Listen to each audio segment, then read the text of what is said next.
आज या ठिकाणी भाषण वगैरे काही करायची नाही बांधव आपल्याला सगळ्यांची भाषण वगैरे नंतर होणार आहे. आज फक्त थोडं मी दोनच मिनिट आभार मानणार आहे. ऐकून घ्या.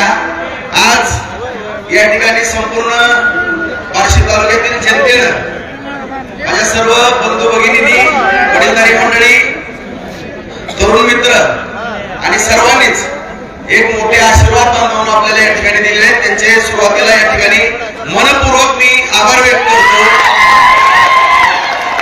त्याचबरोबर गेल्या 1 वर्षापूर्वी जी आपली थोडी दुर्घटना घडली बांधवांनी त्याचं सगळ्यांच्याच मनामध्ये शैल्य होतं.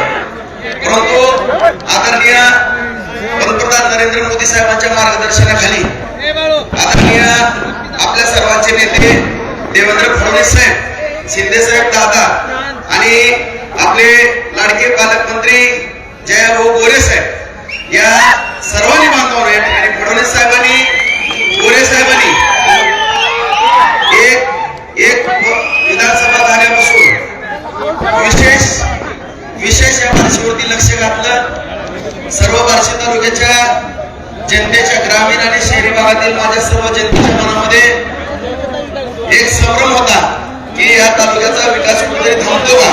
मी वेळोवेळी सांगत होतो बांधवांनो की ज्या जनतेने एक माझ्यासारख्या सामान्य कार्यकर्त्याला हातातल्या फोडासारखं जपलेलं आहे आणि ह्या जनतेची सेवा मी माझ्या जीवनामध्ये शेवटचा श्वास असेपर्यंत करत राहणार आहे. त्यामुळे कुणीही असं कधीच समजू नका. शेवटी राजकारण आहे, निवडणूक आहे आणि भौगोलिक दृष्ट्या आपला मतदारसंघ कट टू कट आहे. त्यामुळं कधी जय होईल कधी पराजय होईल. कुणीही विजय झाला तर अत्यंत हुरळून जायचं काही कारण नाही, पराजय झाला तर खचायचं नाही. तुमच्या सेवेसाठी तुमचा हा जीवाभावाचा मित्र अखंड आयुष्यभर सेवा करत राहील. कुणीही करू नका. आणि जी सभा होईल आपली, आपण नगरपालिका पण आपली येणाऱ्या बांधवांनो चांगल्या मताने आणि जिल्हा परिषदेला सुद्धा 6 पैकी 6 आणि 12 पैकी 12 जागा या ठिकाणी तमाम या बार्शी तालुक्याच्या जनतेच्या आशीर्वादावरती आपल्याला जिंकायच्या. जनता आपल्याला आशीर्वाद देणार आहे आणि मग या बार्शी तालुक्यामध्ये आदरणीय आपले नेते देवेंद्र फडणवीस साहेब, शिंदे साहेब, दादा आणि जयभाऊ यांची भगवंत राऊंडवरती आपण चंगी अशी